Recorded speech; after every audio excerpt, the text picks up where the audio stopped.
صاحب آپ کے نزدیک جو ہے ڈاکٹر عارف علوی صدر مملکت صاحب نے اپنی تقریر میں ایسا کیا روڈ میپ دیا ہے حکومت پاکستان کے لیے یا کیا ترجیحات وضع کی ہیں کہ جن کو آپ کہہ سکتے ہیں کہ ٹھوس تجاویز ہیں اور پالیسیز؟ دیکھیں سر، سب سے پہلے میں تھوڑی سی اس کو ٹائم لوں گا آپ سے۔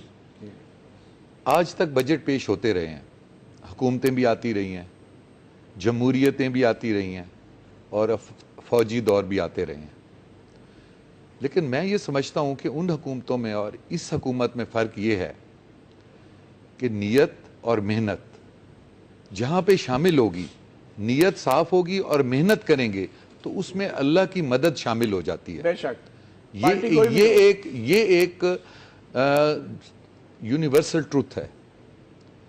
جس دن میں اس پارٹی میں آیا تو پہلی سپیچ میں نے عمران خان صاحب کی یہ سنی تھی کہ میں سنت رسول کی سیاست کروں گا اور حقوق العباد کی سیاست کروں گا۔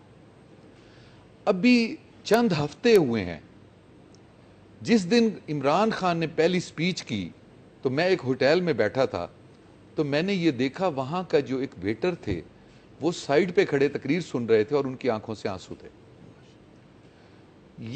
یہاں پہ ہمارے ہاں پولیٹکس ہے کہ ایک دوسرے کی مخالفت کرنا۔ نہیں، وہ آنسو کس کے آنسو تھے؟ جو عمران خان نے سپیچ کی وہ غریب کی بات کی، غریب کے مسائل کا حل دیا جو پہلی سپیچ کی، اور اس سے لگا ان کو کہ ہمارے مسائل حل ہوں گے۔ آپ کو کیا لگا؟ آپ نے یہ دیکھا کہ جو پروٹوکول ختم ہوئے ہیں اور جس طرح اپنے اوپر پہلے کنٹرول کیا گیا ہے، ایک شاہانہ ہوتا تھا، وہ سلسلہ ختم کیا گیا ہے۔ اس کے بعد یہ دیکھا جا رہا ہے کہ ٹیکسز، اس کے بعد دیکھا جا رہا ہے کہ آئی ایم ایف سے ہم کیسے لون نہ لیں، اگر لیں تو کم سے کم لیں۔ اس کے بعد ہم گیس کی قیمتوں کی جو سفارش کی گئی تھی بہت زیادہ، بہت کم مانی گئی ہے، لیکن اس کے علاوہ بجلی کے نرخ کی بات ہوئی، اس میں بھی کمی تھی۔ اور جو اب آپ صدر صاحب کے تقریر کی بات کر رہے ہیں، یہ آج ایک ایسی انوکھی تقریر تھی